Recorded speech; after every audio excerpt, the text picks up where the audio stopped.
And today we have a very special guest. We have our favorite, your favorite, Survivor Geek. Please introduce yourself. We have a big podcast ahead of us. Hey, yep, here I am with you, ready to go. Any information you wanted me to share, or just give a little hello?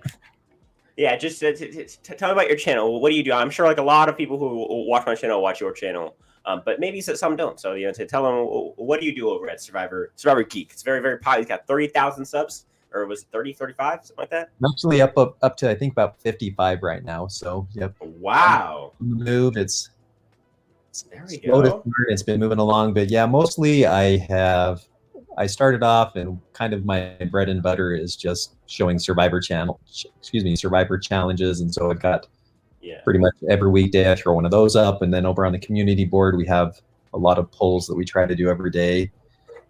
One that we're doing right now is we're doing dream seasons where the community gets to put together a cast of players, and we go through an entire season deciding who's going to get eliminated, who's going to stick around, and ultimately who becomes the Oh, sole survivor. I think I remember those like I remember I used to do those like back when like the pandemic started. I remember I used to see those all the time, and they kind of like faded from my page. But I remember back in the day I used to be all over. I would always they'd be like Sari, yeah man, Amy or like Eliza, and then like it'd be like the craziest stuff. Yeah, I remember that was fun. So guys, if you haven't already, go to check out his channel. It'll be linked in the description down below. And if you're coming from his channel, hello, I'm Survivor Spencer. I put up the most Survivor 41 videos of anyone on YouTube. I don't ask me why. I'm pretty crazy. But yeah, I mean, I put up way too much Survivor 41 content. You'll never be able to get through all of it, but maybe you can put a dent in it. But yeah, so today I just want to talk about 41 overall. I've done so many 41 videos, but I think we should just like take a step back and just talk. Well, maybe go for an hour. But you guys know how long it is, but we have no idea how long we're going to go for. But we're thinking overall to talk about 26 days, no theme, other rumors about the cast overall, the whole, and we're going to stop for a quick fantasy draft. We're going to go through the entire game and go back and forth, and then we'll close out with our thoughts on the future of Survivor. And so starting out, what was your first reaction when you heard, oh wait, so 26 days, 26 days is the big thing this season. Oh yeah, and when I first heard 26, I was like, oh no, Survivor's broken. We're going to be the same. But I think it's going to be okay. I think we're going to get the same number of Agreed. episodes. It feels like they're going to have to kind of cram in. There won't be as much camp time per se, but I think that they'll be able to still put together a decent edit. And I don't think, at least from the viewer's point of view, I think we're going to see a lot of the same of what we're used to. Agreed. I think overall, a lot of it's going to be in our head as like for us, right? For super fans, we've known this for what, like 4 months now. But like the average viewer who just like happens to pop on maybe Instagram every once in a while and like watches the show like maybe every other week or like maybe every week, but like not religiously, but just kind of watches it for the challenges or something. They have no idea that this season is about to be 26 days. And so when they turn on that TV for the first time after seeing like the Survivor commercial on CBS, they are going to be shocked that it's like I couldn't imagine like not knowing, like going in just blind, and they'd be like, and it's going to be 26 days. We would all, Twitter would break. It would just blow up. The Twitter headquarters would go crazy. But thankfully, us super fans have been, the blow has been softened because we've been able to deal with the fact that it's going to be 26 days for so long now. And I think overall it's really not going to affect the game that much as far as pacing. Like everyone's saying the game's going to speed up. I feel like that extra day is going to get chopped off. So yeah, I guess there'll be less downtime, but I don't think the game itself is going to speed up by any means because the fact that the cycles are still going to work the same way, where it's one cycle, one person gets voted out. Now, if they had said we're going to do 26 days and still do like the 3 day cycles, but every 3 days 2 people are going to get voted out or something crazy like that, then we'd have some crazy change. But I feel like overall it's not going to change much. But I feel like overall, I think the 26 days, I really hope it doesn't stay for 43 and beyond. But if it does, I think they're going to face a lot of backlash if it stays past 42. How do you feel about 43, 44, 45, and going all the way to 50 with 26 day season? How do you feel about that? I'm hoping this is not the new norm, just because anybody that's whenever you hear the people that have been on the show talking about it, they're like, hey, you've got these guys are kind of getting the easy walk, but even though he's told us that's not going to be the case, they're not going to be given any staple rations. There's not going to be any rice given to them. And so it's going to be tough. But at the same time, yeah, the 39 days, I I think it's right towards the end of it that you see people kind of getting stir crazy. That Well, I think there's a lot of moments where people get so mentally fatigued that then it becomes like you're running on fumes. And I think those are the days when you really get like that gold, like that TV, like when those days when people are just running on fumes, brain power is not working, muscle power is not working. They're running on pure instinct. That's when you get like that, those really iconic moments where someone's just going off of whatever they need to do to survive. But at the same time, I can also understand. I feel like it won't affect the game too much. I think it's either a good cast or a bad cast. Period. And speaking of it being a hard, harder physically, how do you feel about the production really zeroing on it's going to be a real tough season physically? Personally, I don't really watch the show for that aspect as much as I do the game. I'm much more focused on the numbers game and stuff like that, like the more strategical and, TV aspect of it, like the fact that it is, in fact, like I look at Survivor more as a sport than a TV show to me personally. But for me, I could care less if Jeff says that they're not going to get Flynn or whatever. I don't understand why they're like trying to like really punch in when the past like 25 seasons have been about how like, oh, game blindsides, this, that, and now's the time you're gonna go back to making a shelter and we're not gonna give them any food. Like I feel like it's kind of too old school. I feel like we gotten past that point, and you've been selling that it's all the game for the past like 10 years, and now you're going to go back. I don't see the point. But how do you feel about them saying, oh, it's going to be such a tough season physically, this and that, and supposedly it's going to be some monster, as we've heard Jeff say 1,000 times, a monster of a season? Yeah, and I think I remember back to some of the early seasons. One of the big concerns of Survivor is a lot of the contestants were very food deprived, and they were just laying around camp. And so they were like, hey, we've got to spice this up a little bit. This doesn't make for good TV, just watching people lay around camp. But I think the smaller rations combined with the shorter number of days, I think that's going to kind of average out. And I think the contestants are going to be okay. I am excited to see exactly what they mean by this being a harder season, if it's going to be just the food and the camp life, or if the challenges are going to be more extreme and actually more taxing physically on them to wear them down. I'm kind of excited to see if they'll go back to some of the challenges that are a little bit more physically demanding. Yeah. Like they've gone away from those a little bit, trying to just keep the contestants, the castaways, safe. And so some of those challenges are just so good in the old school where they were just going at it. Well, the thing is, for me, the one challenge, if this season can end on a hand on heart idol, like oh my God, my entire dreams would be made. If at the final four, they were like, screw the fire making challenge, hand on a heart idol in the middle of the Fiji, like in the middle of like a 50-foot beach where it's just like the rest is ocean around them. That would be so immediately iconic. I would love it, but obviously I don't see him doing that. I feel like the show's just gone into its formula now. Which I'm fine with, because I'm sure it's a lot cheaper than to find an island to do the hand on a heart idol, or to find like a spot where they can do the challenge where they're going in circles with the bags on their back. Like I feel like it is a lot easier to just do challenges where you're on like the same beach that me and as soon as I say like, oh, like the challenge beach, that little challenge area that they always do like the mini challenges on, that has like the name of the season on the board behind Jeff. Like we all know what I'm talking about because we've seen it so many times in Fiji. But yeah, no, I feel like overall it's one of those things where we used to Fiji, and honestly, if they had to set on one place, for me, Tocantins would be first, and I think Fiji would honestly probably be second, because I think overall it's consistently the best spot, especially for the modern game. And so that's how I feel overall. But moving on, no theme. How do we feel about this? I mean, we see no theme. We think, oh, what? Well, we just got HHH. We just got Edge of Extinction, Island of the Idols, David versus Goliath, Millennials versus Gen X, Game Changers, Ghost Island. We've gotten all this, Winners at War, and now all of a sudden it's Survivor 41. How do you feel about that? What was your first reaction, and has it changed over time, or has it stayed the same?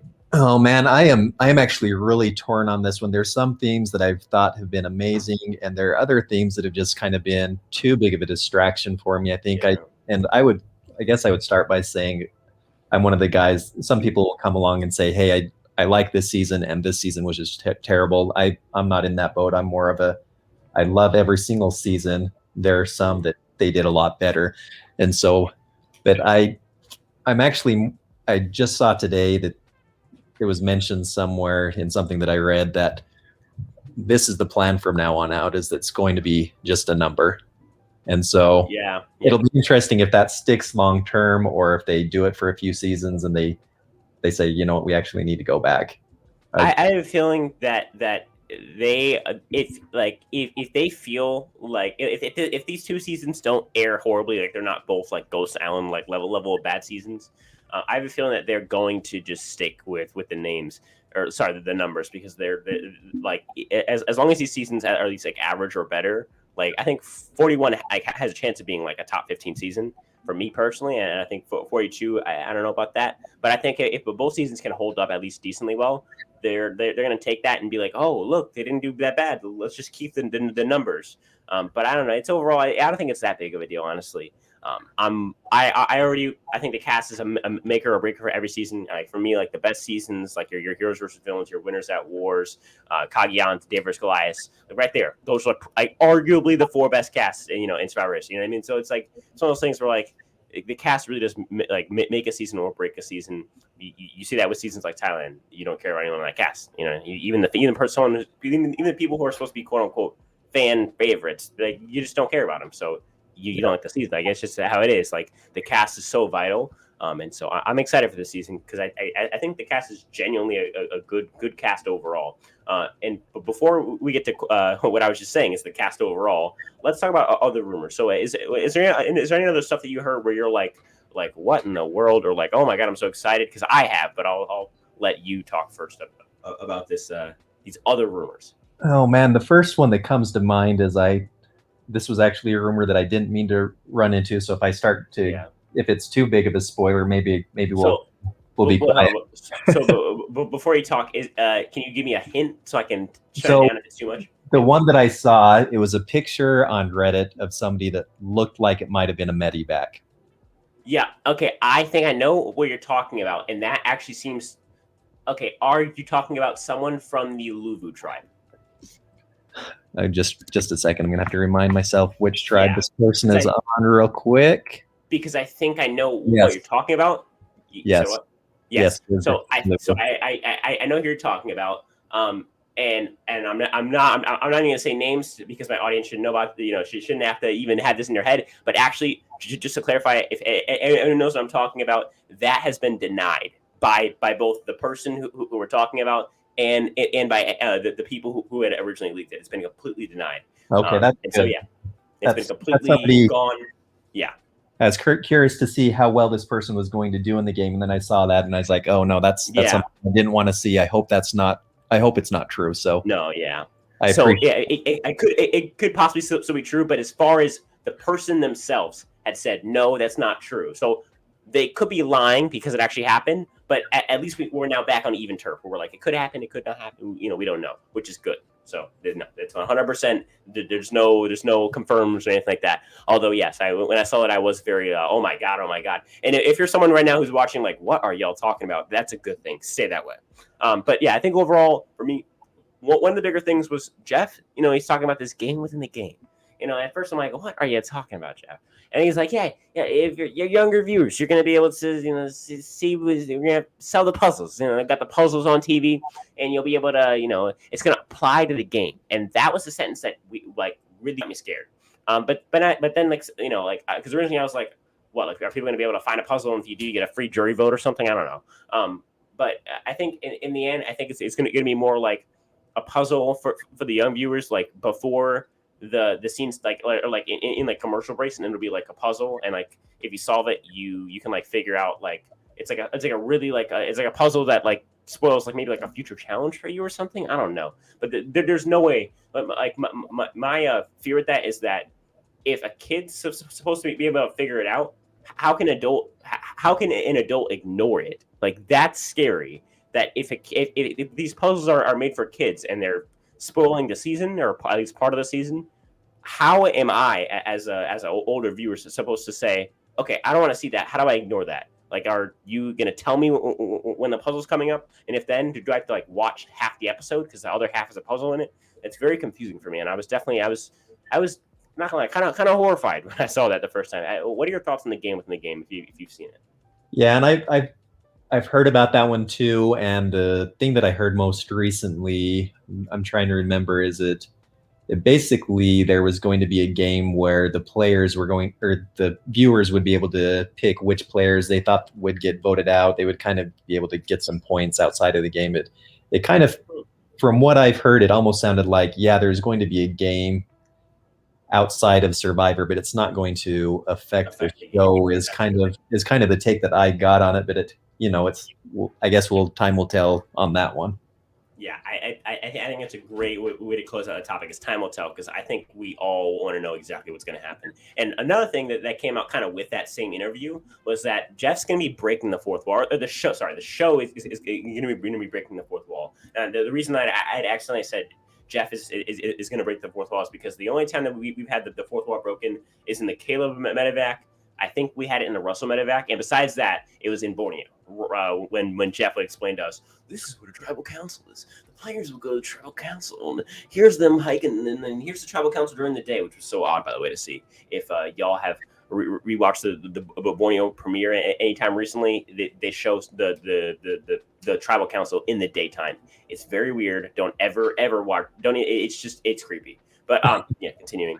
Jeff, he walks us on the beach. He tells us about, and now the tribes are going to compete in a challenge. The one who loses, they go to tribal council. Is Jeff going to tell us, like, yeah, there's an idol hidden in this tree at the merge, which honestly, I think is a good idea to start. Now, obviously, this fourth wall stuff can get really, really convoluted really quickly if Jeff doesn't do it correctly, or if production doesn't do it correctly, or the editing doesn't do it correctly. But I wouldn't mind if, like, before the merge, Jeff is like, all right, guys, he walks up to where, like, the merge feast is, like, ready to be served, and like 5 minutes before the players come, he's like, all right, viewers, let's go right here, but behind this overhang on the entire poster above the merge feast is an idol, and the players have to notice it, and then the camera turns and the players are walking up, and he's like, let's see how they do. Like I feel like that'd be kind of cool, but I think it has to be done correctly to the point where it's not something cheesy, but it's also not something that gives away too much. What are your thoughts? Yeah, I think something like that would be fine. It reminds me a little bit. They do a little bit of it now where you'll see a player walk past an idol and they'll do a little flash on it, like, hey, flash. Look over here. it's super obvious from the viewer point of view, and it just kind of puts a little bit of emphasis on, what could have been if the player would have noticed this. Yeah. I speaking of like editing and stuff like that, I love the out of order editing. I don't love it every time. Obviously, you can't have it every time because then the entire show's out of order. But at the same time, I love when they spice up the out of order editing. Like even like something subtle, even the ones like we don't really remember because they were that subtle. I like those. Like when Dan in the David vs. Goliath premiere, right? No one like everyone like knows. Oh yeah, he found like an idol or two. No one like remembers that it was actually a flashback, like a Boston Rob on an Edge of Extinction type flashback where they showed. Oh, he says actually I have both of them, and then they show him, he found this first one and he did this and that. And so, yeah, it's cool to see the out of order editing. What are your thoughts on the out of order editing? Is that a thing that you like, or is that, just too much? You're trying too hard. It's out of order to understand. I'm okay with it. I mean, viewers are smart. They can, they're pretty good at piecing things together, and some people are going to like it. Some people aren't going to like it. But I think overall, if it makes a better story, I don't really care if they're doing the out of order stuff. That's this. And then just getting to see the players kind of pick each other's brains, and to see the really, as long as we get to see the gameplay that's going on, that's a bigger priority to me, whether it's in order, out of order, however they decide to do the edit. So I'm not extremely picky on that side. Definitely agree. All right, next I want to talk about the cast overall, and then after that we're going to get to our little mini fantasy draft, guys. We're going to go back and forth and picking players. It's an 18-person cast, so it's even. So everyone will get picked, even our least favorites here on the Survivor Spencer community. Which, if you don't know, you'll know who they are after. But yeah, so first let's talk about the cast overall. Well, did you see this cast like when it first dropped like I did? Did you wait till a month after? Did you wait till the official drop? I don't know. How do you take in Survivor pregame? Are you all about like seeing it as soon as it drops? Like, because I know that you post like little individual videos on your channel, so I'm wondering about that. Yeah, I do. I mean, most of my stuff, I keep an eye on their Twitter as it comes through there. I figure, okay, it's official at this point. I try not to jump on things too early, because more often than not, the things that people say are, oh yeah, they end up being fake. You get disappointed, and so I don't try to get things too early. But so when on the Survivor Twitter account, as soon as they did the cast reveal there, that was, how long has that been? Maybe 3 weeks ago. I think it was on August 30th. Because I went live with all of my buddies who are also Survivor YouTubers. Shout out Russell Muscle, shout out Skylander, shout out Underdog Survivor. But yeah, we had all gone live and we had done our 41 cast assessment, and we had tons of fun. But we had gone live the exact day of it, and we were the second channel to go live after our hap. And so we had gone live the day of, and I believe that day was the 30th, if I'm not mistaken. So yeah, I guess the 30th would be, so that would be what, 2 weeks ago plus a few days. Yep. Yeah. So yeah. I think overall it's do you like this cast? Do you not like this cast? Do you think the males in this cast are stronger personality wise? That the females are stronger in this cast personality wise? Do you like it? Do you think anybody has no chance of winning right off the bat reading their bios? Do you think the opposite? Tell me about it. Give me your overall take on the cast. Yeah, so it was kind of funny when that video first released. I saw the picture of the cast, and to be honest, my very first impression was, oh man, this cast looks soft. I was a little bit disappointed, but then I started, as they've been doing the daily releases of the videos, and as I've been seeing their bios come out on EW and different places, this is actually one of the casts that I've been most excited about for quite a while. And so there's a lot of fun characters, a lot of diverse personalities, backgrounds, and overall I'm real excited about it. Do you have any favorites just as far as like who you like as a person before we get to gameplay? Oh man, the first one that comes to mind is probably, I loved in a recent video that came out that Chantelle Smith talking about how people are going to underestimate her because she's a pastor, and she's gonna. I remember exactly how she said it, but it was pretty hilarious. She said she's gonna walk the door. She said something. I think I'm gonna make some with David, because David had said he's gonna take his surgery scalpel and stab someone in the back with it, which is hilarious to me. I just saw a video on David a few days ago, and then I DM'd David the video, and he said, "Great video," and then But yeah, so I was talking to David, and I told him how hilarious I thought that the scalpel comment was. But I think Chantelle had been like, she didn't say take the cross, but like she said something like funny but like shocking at the same time. It was like something really funny. Oh, it was like something like all backstabbing, pray for forgiveness after, or something like that. Yes, that sounds pretty good. Yeah, and so, which is just awesome. But I mean, I think Chantelle is exactly what you want. You don't want your coach in South Pacific. I don't know if you're personally a coach in South Pacific fan, but or that whole like season in general. I think that season was just like a lot of people were using religion in order to get farther in the game in a very fake way, and you don't want that. I think Chantelle is the exact opposite. Someone who owns that. Like that side of her, says I'm a pastor. Like I'm a faith is part of my life, but at the same time is willing to play the game. Isn't going to sit back and try and look good on TV and be the hero. She's there to win like everybody else, which is really cool to see. Yep. Yeah, and I've personally I've got a religious background myself, but when you're playing Survivor, you're playing Survivor. You're playing by those rules, and it's what you do is it's all part of the game. And so I like that when people take that aspect, it's like, yeah, we're dealing with real people, we're dealing with real situations, but we're in a game, and the point of the game is to win. And so I think you're always allowed to play within the rules of the game.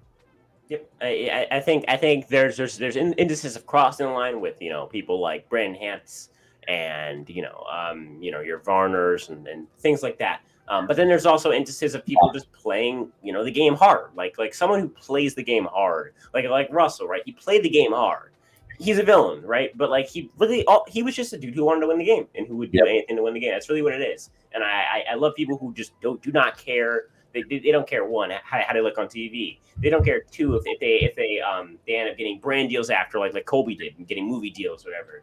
They don't care if they get the Instagram followers after. They don't care about any of that. They care about winning the game, and that's it. I hate when people try and play for a return. Like that's the other one. Like when people try and play for other things other than the game that they're in right now, because that's the most important thing. That's why you're there, is to win. And so, yeah, I think this cast has a lot of people who are like there to win. I think that's a great way to segue into our fantasy draft. So I have my list right now here. Just to go through the cast name by names for those of you who need a refresher. We have Danny, Deshaun, Nasir, Erica, Sydney, Heather on Lulu. Then we have Evie, Xander, Tiffany, Eric, David, and Liana on Yase. Then we have Ricard, Brad, Chantelle, JD or Gyres, and then Jeannie, and then Sarah on Ua. So we are just going to go back and forth. I'll let the I think it's. Is it fair to do a snake draft for this one, or is it just more fair to go back and forth? I think either way is fine. Maybe first one person could take a pick, next person can pick two. Is that what you're thinking? Yeah, exactly. Does that work? Yep, that sounds good to me. Fantastic. All right, so then I'll give you first pick since you're the away team. Yeah, since this is my channel, I'll give you the away team pick. Okay. Well, it's tough to say. And really, as I've been watching these bios, I would go ahead and throw out there. Yep. There are a few people that I think might be first boots, but at the same time as like, given the right circumstances, I could actually see him going far in the game. So it's hard to say exactly. My first pick, I think just because we've been kind of seeing what we might call a winner's edit on some of the stuff that's been coming out. Yeah. I think Evie's going to go pretty far. Really? Yeah, wow. And that one's going to be way out there, I know, but just they've been putting a lot of attention to her, and I don't know if that's because she's going to do well or just they want to. No. They've been focusing on diversity, and so for whatever reason, I think that I'm going to throw her out as going deep in the game. So I don't know how often you watch my channel, but before we started collab, but if you do, there's a lot of people right now that are dying laughing. We're not fans of Evie. I'll put it lightly. After this, I'm sure you'll go back and watch. I have a video specifically titled about Evie. We don't like Evie here. Listen, the season hasn't even dropped yet. She could be playing up her pregame press just to get like the fan base. I get that, but if she isn't. We've had hour-long discussions on this channel here about Evie's not our favorite. Evie's not our favorite, and so when now I'll throw out some diversity, and it's not actually somebody that I would pick to win. Looking at the cast, but just kind of I get it. A little bit of an edit. No, I like these hot takes. This is what keeps us awake. This is what keeps us having fun. Okay, so we got Evie at first. Yeah, but overall, I mean, afterwards you can go back and watch my my Evie video. We've done a full breakdown. I haven't watched what you said about her though. Yeah, the video about her is it's a fun one. Let's just leave it at that. But there's a lot of people right now watching this video who like when we had done our fantasy draft, our 4-way one, where basically we did it. So the cast 18, right? We did like 4 of us picked teams of 4, and we had 2 extras who we didn't pick. And Evie was just made the 16 people that got picked. Like she was the last one to get picked. We don't like Evie, but at the same time, I can understand that people. Well, I'm not going to spoil who I think is like the people who I'm not going to pick, but like the people like blank and like blank and like blank. Evie probably is like a decent, probably like an average player on this cast, maybe even above average. But as far as the overall social game, like social relations, how she conducts herself, I that's where I have to knock her down. But I can also understand because I feel like she does have a pretty high ceiling as far as edit wise and edgic wise. I'm not big into edgic, but I can see like they're putting her as the first confessional for the entire season 1. Yeah, and a lot of times one of the mistakes I might be making is a lot of times they do a big edit of somebody Yeah. right before they send them home, and so that maybe she'll be the True. first boot. Honestly, I'd be extremely happy. Just, let's be real. But that's a different video for a different. Oh no, that's a video he already did. But yeah, so I think overall, when I look at Evie, I scoff, and then we continue with the number 2 overall pick. I've talked at length on this channel again. You'll hear me say it a lot, but I've talked at length on this channel about everything 41. Like I'm gonna put out a video, but before 41 drops, probably on Monday of this next Monday. So it'll be what, the 20th. I'm gonna put out every single 41 video I ever made compiled. It's gonna be a 5-hour video, ridiculously long. But yeah, so I think overall, when we look at like the best players in this cast, I have a few. But my winner pick overall is Danny. I've stuck by that. Even when everyone was hyping up, Ricard or JD, I've always hyped up Danny. And even though I think Ricard or JD is like probably better players than Danny and make me have a better shot at winning, I'm going to stick by the person who I picked as soon as I saw the cast, which is Danny. And so I'm going to go with Danny 2 overall. What are your thoughts on Danny? So Danny, I think so when I've been watching the videos, I was thinking, man, if I was on Survivor, that would be the guy would want to join up with. Yep. And it's kind of a Jeremy Collins type of thing where you need a meat shield. I think if somebody doesn't take him out early post merge, he will go to the end. Yep. No, yep. I generally think he beats anyone except for Nasir, JD, and Ricard, which is like, that's decent. You know what I mean? Which is like, that's. If that's 3 of them, the other 9 people who make the merge, he can meet them. That sounds like good numbers to me.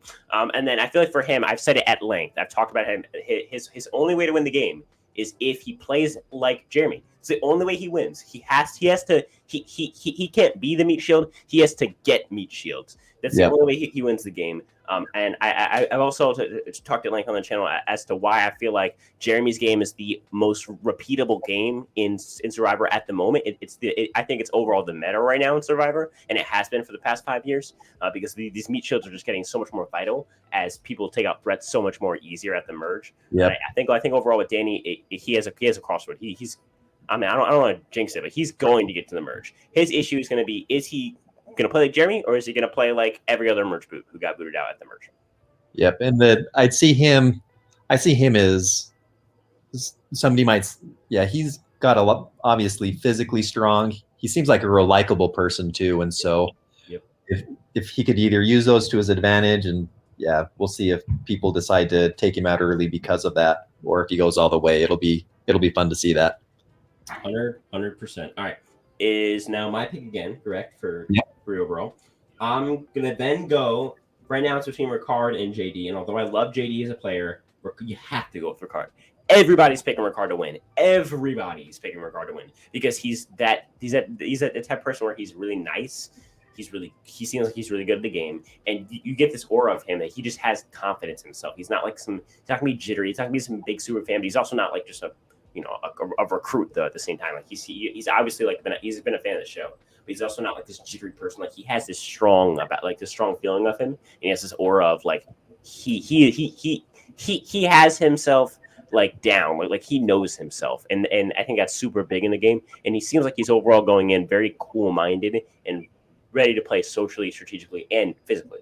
And so I feel like overall Ricard has to be my 3rd overall pick. I think for me, it's between Danny and Ricard always when I draft in 41, which I've done several times now. So yeah, Ricard's going to go 3 overall. Thoughts on Ricard? Yeah, so Ricard, I kind of just echo a lot of what you said. I think he's going to be somebody that he's going to appeal to a lot of people as somebody that they can trust, somebody that they can go all the way to the end with. And so I think that's going to appeal to a lot of people, whoever he chooses to take along with him, unless people once again see him as a threat and decide to take him out early. That's I think Ricard's thing is similar to like a Tommy in season 39, or like a Lauren in season 39. They succeeded because they were the threats right in the end game, right after like Missy goes home. You have Elizabeth, you have Karishma, you have all the people who made it to the finale. And then you also have Janet and Elaine, right? And they have Janet and Elaine who are like, we have to get him out. We have to get Elaine out first, we get her out. And then we have to get Janet out first with nullifier, right? It's easy. It's easy. And that's because those people had stories, right? Like you're I'm trying to think. I'm looking at this. Like Nasir, right? And Nasir's a person who he's probably not going to play the game super like ultra game body, but he has a great story where if he gets to the end, he's going to win the game. Period. Yeah. Or I'm trying to look through it. Maybe someone like Chantelle, like even like, I feel like she has a good chance, even if she gets to the end, even if she doesn't play overly hard. People like that, I feel like people like Ricard, will see them and say, "Oh, look at them, they have the good story." When really, it's very like has anyone ever really won off a story? Like even Adam, right? He had a really good game. He was going to beat them going into final tribal, no matter how his story went with his mom, right? Like Yep. Stories don't win Survivor in any era, and so gameplay overall beats it. And I think if Ricard and people like Ricard and JD can sell that lie of, oh, look at Nasir with his story, let's get him out, when really they're the actual threats to win the game. Yeah, and that's an interesting thing in Survivor. They always say, "Oh, we don't want them in the end because they've got so many kids. They've got this great story." Yeah. But yeah, I've never seen that actually pan out and the closest that I've ever seen is probably the Jeremy and Adam, and even then they were both going to win. Adam because he brought 2 goats, and Jeremy because he played an amazing game. They were both going to win easily, probably still unanimously going into final tribal. I don't see any case where either of them lose their final tribals. I don't see it. And so yeah, overall, I think we're good there. What's your 4? Oh, let's see. I'm a little nervous to pick one now that I'm being picking that Adams here. Yeah, you're gonna pick like is there anyone else who we really don't like? Evie's the main one. We always trash on Evie. I personally have someone who like all the other 3 guys really like. And I hate. I'm not a bit not as a person, but as a player, I have no like. I think this person has 0% chance of winning. Yeah, and at this point, they're actually, it's going to be a tough pick just because there are a lot of players that I like their personalities, I like their story. I'm going, one of the ones that just kind of really resonated with me is going to be JD, and so I think I'm going to put him down. I think he, there's going to be one of the big concerns I have about him is just his age. It'll be interesting to see if that's a plus or a minus for him, how much life experience he brings into the game. He's very young, obviously, but I think that he looks physically strong enough. He looks like he's going to be somebody that a lot of people like. And so I think that he'll be able to bring a lot of people with him for those reasons. I like that. I like that idea of picking JD. I think JD I think the unspoken top 3 of this entire list, at least from my perspective. I know you picked Evie first, but for me, I think it's not even close. There's 3, and then there's everybody else. As far as people who one have a good chance of winning, 2 have a good personality, and 3 are just good players. People who fit all those. I think there's 3 main ones who skyrocket over everyone else. You have Danny, you have Ricard, you have JD. I think JD fits in that group perfectly. I think JD will have no problem getting good in this, getting a good spot in this game and keeping it. I think his issue is going to be if his tribe loses. So I don't know if you've seen, but I am big on the Uwa tribe losing a lot of challenges pre-merge, or the Yase tribe doing the same thing. I think one of them is going to get Matt synced. Like I think it's going to happen, or they're going to split the losses and they'll each lose 2 or 3 or something like that. And then from there, you get the dissolving or whatever. And so his only issue is going to be is like in a Matt sync situation, right? Denise and Malcolm, right? You have to have that final 2. And so he needs to get close to someone like maybe a Chantelle in his tribe. I'm thinking maybe he gets closer, or a Ricard, because if he lets somebody else, like if he gets like in a 3 and then he lets the other 2 people get super close, he's gonna be screwed. Yeah, and it's interesting when there are only 3 tribes to start because there's only so many places to hide. You can't really go with the Sandra strategy of as long as it's not me, because if your tribe loses that first one, I mean, you've got a 1 in 6 chance of being the person that goes home very first. Exactly. And so, yeah, that's scary. Definitely is scary. I mean, for me, I would still like to play with 3 tribes, 6, just because now you have a 66% 0.7% chance of not going home first and Yeah. not going home every single time, which I like. And also, it gives me less variables to worry about. I only have to get 3, and then from there, they're like, there's no way that they're drawing rocks. So someone's gonna flip over. So really, in a tribe of 6, you really only have to get 3, and then hope that the other 3 don't have some extremely close bond. I think that's it. And then from there, you can just pull off the 3-2-1 vote if you want, or something like that. Yeah. I feel like from there it's pretty easy. But yeah, so I think overall all these tribes seem to have pretty interesting dynamics going in. But before we've even seen a second of the season, we've seen 2 minutes. But besides that, yeah. All right. Is it my turn to pick? No, you still need you still need to pick. Yeah. Yeah, and so this my next pick, it's kind of just a safe one, I think, because I don't see him going home early. Mm-hmm. And I'm looking at Xander. Gotcha. And another reason that I like him is just because I also develop apps, and so I kind of like to pretend that they must have seen this guy and thought that it was my application video and picked him by mistake. Oh yeah, 100%. They saw the 22 supermodel. Yeah, Survivor Geek. Xander, yep. I'll go with Xander. That must have just been a simple mistake. Yeah, obviously. So he, yeah, I was gonna say he's got definitely he's in good shape. He's not going to be the guy that the tribe decides to send home early if they lose an early challenge. And I think he's got a decent personality too. And so I don't know that he'll go on and win the game, but I could see him going top 5, 6, 7. Well, I mean, I bet you hope he wins, so then you can claim his check because you were the one who's supposed to be on the cast, right? That's right. What it is. Yep. We'll see if he can split that with me at least 50-50. Of course.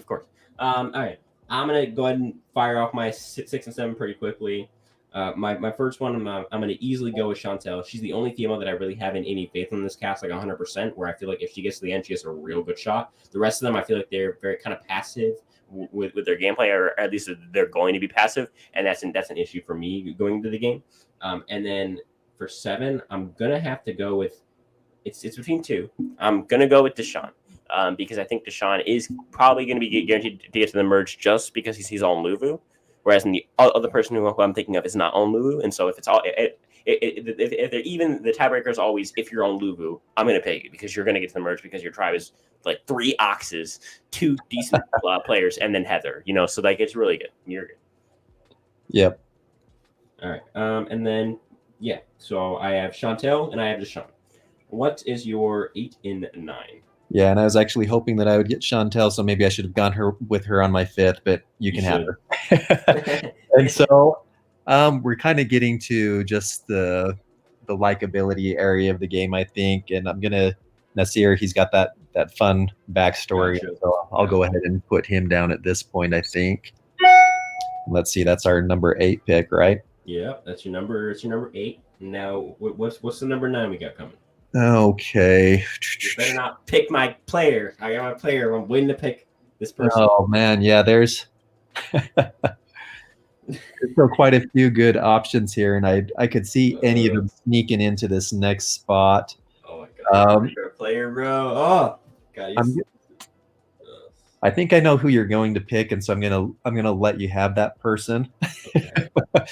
Okay. I'm gonna throw out a wild card, one that I don't think is going to go super far, but it would be kind of interesting to see. I'm going to go with Tiffany. Okay. I like that. Tiffany was definitely not the player. Well, when you said wild card, it got me freaked out. I'm not gonna lie, because I think you know who I'm talking about at this point. Yeah, I don't think Tiffany's going to go super far, but I do think that she's got a fun personality, and I kind of see her. Oh, I just lost the name. The one Tiffany? That was. No, in Philippines, the one that was good friends with Penner. I just forgot her name. Oh, it's you mean like the old lady? Lisa Welcher. Yeah, Lisa. I kind of see her as somebody, kind of a Lisa type player, that if she gets in the right position, makes good friends, she could go fairly far in the game. I like that. All right, so I think you know who my 10 is going to be, which is David. Yeah. I'm picking David not because I think David's like he's guaranteed to the end, but David's such a high variance player that if he does get to the end, I think in this era he could win. If he's not a complete dick. But I think in the end, it really just matters how much of a Russell he's going to be because it seems like he's going to play aggressive like that. Hopefully, he doesn't play as like because Russell at least in Heroes vs Villains never wins, no season period. But Samoa Russell could probably win nowadays. You know what I mean? So Yeah. it really just depends on how severe his how severely bad his social game is, and or if he can just completely play a great social game, and then he'll be a really really dominant player. And my other ones, it's going to be a surprise. I'm going to go with Heather because I think she's going to be dragged to the end as a goat, and I think she's. I honestly, for me, I have a lock for first boot, which I'm sure we'll get to much later on in this draft. And then I have Heather as a lock for the third place finisher with no votes. I think Heather's almost locked into that spot. I don't see like Heather playing a game where the jury respects her, but I also see Heather making like a social bond or two, like to get to that point. I think it's either Heather's or Tiffany's spot to take for that third place no vote finalist spot. Okay. And yeah, and then I had David earlier. I already talked about that. All right, what's your 12 and 13? Okay, so yeah, it's kind of getting to the point. Like I said, I don't really have a solid first boot, and so I feel like it's probably gonna be Evie. It makes sense. And honestly, in a three tribe season, typically you are going to see a physically weak player go very first is my guess. Yeah. So it's basically just trying to pick somebody that's not physically weak at this point. I feel like I probably would go with like Liana at this point. Gotcha. Okay, that's 12, right? Yep, that's 12. I think that she's got a fun personality, and she looks like she's strong enough that she could make it fairly far in the game. Gotcha. And then okay. I'm going. Who's our 13? The one that I'm going to go next is Erica, and that one's another one that I could see her going super early, or she's got a sweet enough personality that I could see people just kind of putting her aside and saying, "Oh, she's not going to be that great," and then just kind of sneak along and get a lot further than people would expect her to, and potentially become a threat. So remember I told you about the person who all my friends think, oh yeah, she has a chance, and then like I think she has zero chance. That's Erica. I think Erica. I watch her videos and she says the same basic stuff that everyone else says pregame. You know, I want to make moves, but you know, I want to make moves, but then I want people to like me at the end after I make the moves. Yeah, and like as if this is some sort of groundbreaking like everyone. Yeah, that's kind of like the whole game. That's you get to the end and like people don't hate you like. And then she'll say, I want to wait. I want to stay in the grass, and then I'll come out later, and I'll be aggressive. But like, I want to wait to make my move. That's not how you win modern Survivors, by waiting. I understand like waiting for the right time, like Tony, but at least Tony was playing at least aggressive, making relationships early on. Yeah, and it was already having like a sense of like it's Tony, like he's gonna come out. Whereas like Erica, no one knows Erica. Like I know Tony, I don't know Erica. So I with Erica, and then on top of that, like just to top it off. I hear her voice and I like see how she like contains herself, and it's just so like she gets to the end and I just start laughing like at her, like if I'm on the jury, like I'm just not at all like, oh, like what a strong player. Like I'm like, okay, like let's talk to the other two people. Like I feel like it's really what it is. It's Heather, Tiffany, or Erica for me who have like the best chance of being that 0 vote finalist. And yeah, that's my little mini argument on why I don't like Eric. I actually haven't made a video on that fully. I probably won't, just because I made the argument so many times. Now it's kind of aired out. But yeah, no, I feel like I personally, I'm not big on Erica. But I can understand why at this point there's not much left. What do you want to pick? 13? Yeah. So I mean, at this point there's only like 5 people left. That's not much to pick from. So I get it. All right. I got 14 and 15 picks for me. Yep. Okay. 14. I'm going Brad. I don't know how he hasn't been picked yet. He's kind of slipped under. I think the issue with Brad is you're just worried he's going to be like a Keith Nail where he doesn't play, but I think he's smarter than that, and hopefully he'll play a little bit more strategical savvy. He seems to be really leaning into the fact that he's a farmer and how he's like not like a dumb farmer. He's a farmer who like does that, like he's a farmer who also does the business for the farm and also like manages the farm. and also like contracts and like so he seems like he's trying to like play. He seems like he's not just some dumb farmer. Like he actually does more than that. And he seems like an interesting person and definitely a fun character for sure. Yeah, he kind of comes across to me as a little bit of a Bob from Bone, where he might be a MacGyver and just be able to do a little bit of everything and be a lot of fun to have around. And he make it out, pull it off. Yep, exactly. I think I'm getting kind of Terry vibes from him. Honestly, he seems to admire like these Aussie type of players who went out. And he seems to have like this old school feeling of him. Like he's not some super fan, but he also seems to have some game in him. Like he can still wheel and deal. I feel like Terry kind of like he resembles Terry just a teeny bit. All right, next. So okay, I'm just gonna go through who we have left. We only have Sydney, Eric, Brad, Jeannie, and Sarah left. No, sorry, Sydney, Eric, and then Jeannie and Sarah. We have 4 left. Correct. I'm gonna go. Out of all these, it's definitely not this person. Let me circle Brad, so he's out. Okay, it's not that person. Yeah, it's gonna be this person dropped for me. I'm gonna go with Sarah at 15. Yeah, 15. For me, it's not really that I see anything in Sarah. I just choose the least out of these 3 evils. Hopefully, I can get someone like right now. There's really one person who I don't want to be stuck with at the end. There's 2, and the other 2 are also pretty bad, but like there's one that like out of Sydney, Eric, and Jeannie, there's definitely one that I prefer more out of all of them, and there's one that I do not prefer at all, and Sarah doesn't fit into those 3 at all. So I'd say overall Sarah's the lesser of 4 evils here for me. Yeah, and Sarah, she seems like she has a nice personality, and so and it says that she's a physical threat. I don't see it. And so and so we'll see. Maybe she'll surprise us. Maybe dreams exist, but well, let's move on. Okay, so we got Sydney, Eric, and Jeannie left. Why don't you just tell me who you're not going to be picking, who I'm going to get, and then you talk about the other 2 briefly. Okay, so I think this is a hard one. I think I'm going to leave you Sydney. I'm fine. I personally would like Eric most, but I personally hated Jeannie the most. So I'm fine with that. Okay. I'll take Sydney at 18. Okay. We got what's this? We got and then who's can you just pick between Eric and Jeannie who you think who you have more confidence in? So I'll go Eric first. Yeah. And he was an interesting one for me. I think when I saw his video come out, I was like, it's going to be interesting to see if he's more of a Philip or more of a Tony. Exactly. Yep. I feel like with Eric, it's just like, I don't know. It's like I understand who he is, and who he is just like, okay, like he seemed like a decent guy. He seemed like one of the cooler guys in the cast.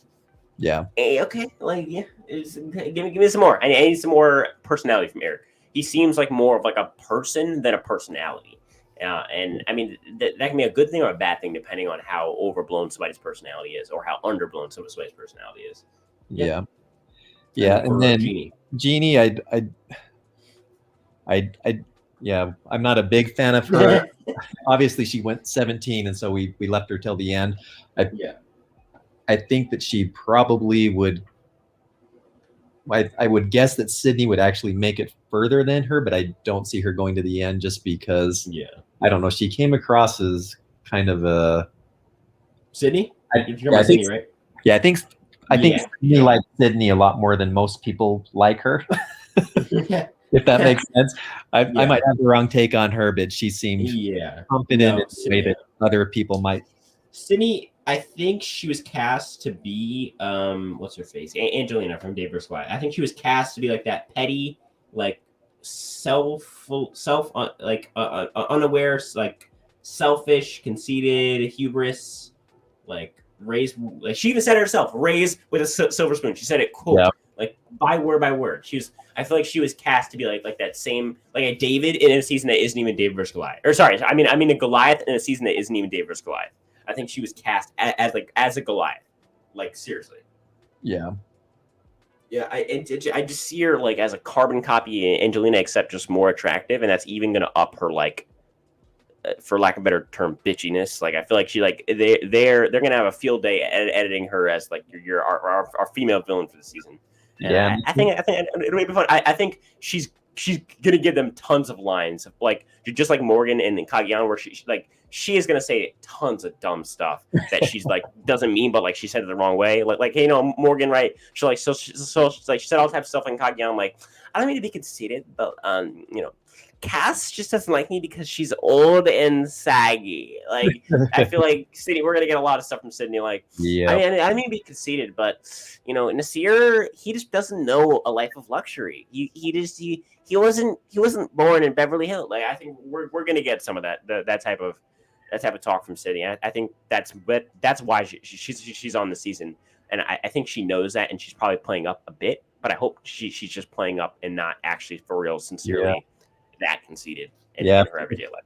If that's how she feels about herself, I think she probably sees herself as like a Parvati 2.0. But I don't think that's what we're gonna get. It's gonna be more of a first boot. No. But yeah, more of a Angelina 2.0, which is not a compliment necessarily. I mean, look where she ended up. The third place, 0 votes, not even asked like any questions at Final Tribal. Just not the place you want to be. And then as far as I guess I'll talk about why I would have picked Jeannie last. I see nothing in Jeannie. Jeannie's another one where she just uses these basic talking points. Like I'm going to play an aggressive game. It seems to be getting harder lately, like the game, and I'm gonna make moves, and it seems to be that I'm going to treat people with respect, but I'm going to make moves. And it's like, you're saying the same thing like 3 times in a row. Like, it's okay. Like I understand you don't understand the game. Like, you've seen 2 seasons. I understand. You don't need to lie. You can just say it.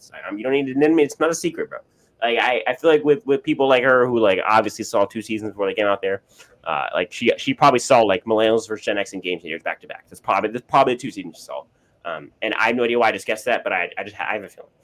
And so I feel like with her, she hasn't seen enough. She's, like, the perfect and I also think she's kind of like her personality is a bit more not lining up with her Ua tribe. She's not as go with the flow as her Ua tribe is, and so for that reason, I can see her. I can see her having trouble socially and then also strategically early on, and obviously physically. Yeah, and I almost feel like they were trying to get kind of an Elaine Scott personality or more of a Denise from China, but I don't think they quite got what they were hoping for in her. But I guess we'll see what we. I think Elaine works because she's country and it's easy to relate something like that. And then Denise works just because she's surrounded by a bunch of game bots, right? And that's like really people who are really in the game, and she's like the one that's not as much. And she's also like the lunch lady, and she's really sweet. Whereas Jeannie doesn't come across as sweet to me. Jeannie comes across as blunt and socially sometimes like socially kind of unaware and harsh maybe sometimes in her interviews, whereas in Denise just seems like a really nice lady who just like you want to root for Denise. I don't know if people are necessarily going to be chomping at the bit to root for Jeannie. And any other thoughts on this cast before we just close it out with overall thoughts for the future? Let's see. I would just say probably my overall favorite, even though I picked Evie first, is I'm probably with you as far as Danny goes. I think that if they don't get him out early after the merge, he's going to just he's gone. Going to tear through. I think for me, it's honestly the top 3 is so defined. It's Danny, Ricard, and JD for me, far and above. If one of them doesn't win, I'll be like legitimately surprised. Yeah. Yep. All right. So just to close it out, I just want us each to take about like a minute just to talk about how we feel about the future of Survivor. Just a little mini. I'm not talking about no essay. I'm talking about like a little mini editorial, if you will. Just a little spiel about like you can call it a rant if you want. Just like I want to hear from you how you feel about like the future of Survivor and more specifically 41, and just your thoughts on it, your hopes for it, your fears, anything you want. And overall, just to close out. Any shout outs you want to give, any future content, do it all, man. And then I'll take over and close it out. Okay. Well, I would say first off that, 41 has a lot of pressure on it. It's going to be a big pivot point season. I think the future of where Survivor goes will depend a lot. I feel like this is a lot of an experiment season. And I'm excited about that and a little hesitantly excited as well. I think it's going to be a great season. I hope I'm not disappointed. Um, and so I hope with they keep saying, oh, we've had a year to just let this kind of sit and brew, and we've come up with a lot of new ideas, a lot of things we wanted to try out. I hope that they went down the right path. I hope that we don't get disappointed. And I think it will be good. I kind of feel like Survivor is getting to a point where it lost some excitement, I think, for a little bit, but there's kind of a new generation of excitement that's picking up that people, it seems like the younger, kind of the teenage to young 20s are really getting excited about it. And I think that this will be a good, fingers crossed. I hope this is a good turning point for them and they continue to have a lot of success. One of the big questions I have is Jeff Probst going to keep doing this for another 20 years, or you're going to have to replace him at some point? I had done a bit. Sorry, I had done a video on how long can Jeff Probst go for. I dug a bit deep into some interviews. It seems like he's at least going to 50, at least. At the very least. I think after that, he's going to be hosting on, for lack of a better term, borrowed time. Like, I think from there, he's going to start to think, why am I doing this? Like, and like every season, he's going to be like, okay, I'll do one more, until eventually he stops doing them. But I think 50 for at least is going to happen. We're at least getting 50, which is good enough for me. Yeah, that would be fun. And I actually had a chat online with somebody about this the other day where I threw out the idea it would be a lot of fun at some point to have a season of Survivor where they have 20 castaways on one beach, 20 on another. They have no idea that they're playing games just parallel with each other. And there's one host on one beach and the new host on the other beach. And it kind of segues into this new host as these tribes segue together. And I think that'd be kind of fun to see something like that. Yeah. Where we have a nice segue. Okay, I just got a genius idea. What if they have each season, right? It's completely separate, right? Just what you said. Except the seasons both start with 10 people on each season. And they're like, oh, that's a big twist of the season. It's going to be 10 people. There's like, it's a lot less chance, but it's more competitive, right? Like, that's the twist. And then you're like, yep, that's definitely a twist. It's 10 people. And then after like 5 vote outs, you merge them 5-5. Yep. And they're like, oh, that's the twist for this season. Yeah, and I think what got me thinking about that, I don't know if you've ever seen the show Lost, but just where you think you're the only people stranded on a beach, and it's like, oh, there were some other survivors that landed somewhere else, and so eventually the two tribes, it's truly two tribes that merge and start interacting with each other. So I don't know if Lost is the show. I'm looking it up now. I don't know if Lost is this show that I saw. It was like a show where like they would like flash back to like their actual past lives and how like I don't know if this is that show. No, it's not. It's not. But yeah, there was a show. I forget what it's called. I don't know if it's like called Stranded or something like that, or like I don't know. But like it's a show, and they like dropped them on an island, and like they like had to find each other. And like when like some of them didn't, they would like volunteer to leave, and it was like a 50-day thing. And they like would just like create, and like it was a lot more personable than Survivor was. So yeah, I think Survivor's going in more in that direction for sure. Do you have any stuff coming up on your channel that you want to tell the public about while you have an open forum here? Not a lot new going on. We are going to try to drop the 41 challenges as those become available. I know a lot of people, and that appeals to a lot of people outside of the US that aren't able to watch the seasons live, but as long as they get the challenges, they're pretty excited about that. And so it's a lot of viewers outside of the US really like to get those. We'll continue to be doing the dream season stuff on the community board where you can vote and kind of live out a virtual season. And I guess some other news that I have is I've got a partner creating a new Survivor puzzle app with me. He's a lot better programmer than I am, and so I'm excited to see what he's able to do for us. That's cool. All right. Well, I mean, that sounds so. I mean, if you haven't already checked his channel out, I don't know what you're doing, but you need to go check that out. You need to go like, and subscribe, do all that good stuff on his channel, and like and subscribe on this video. If you're new, come from his channel. hi, I'm Survivor Spencer. I do some videos. They're kind of cool. Maybe you should go check some of them out, and stuff. And so, yeah, I think overall, looking to the future of Survivor, we need to be looking and be grateful, because there are so many shows that go off the air after 4 seasons, 6 seasons, 8 seasons. Could you imagine if All Stars was the last season of Survivor? That would be so sad. You know what I mean? Like that would just be a heartbreaker. But instead, we get 32 more seasons after that and counting. Hopefully, probably at least 42, which is insane. Just to think about 50. And so I think we should be going into it thankful that we're looking at a new season of Survivor, and not necessarily looking at all the negatives. And so overall, I think we can take from this is overall hype up from 41, right? We've been gone off about a year and a half.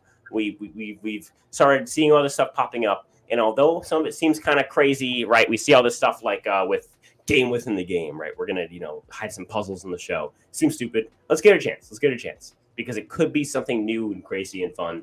And yeah, overall, do you have any more thoughts about 41 you want to share before we go off? Oh, just fingers crossed it's going to be a great season. Yeah. I could see Ghost Island. Yeah, I could see it going either way, but yeah, I'm optimistic about it. I think that the changes that they've said overall, it's going to be a good thing. Yep, I agree 100%, and I think that's a great way to go out, guys.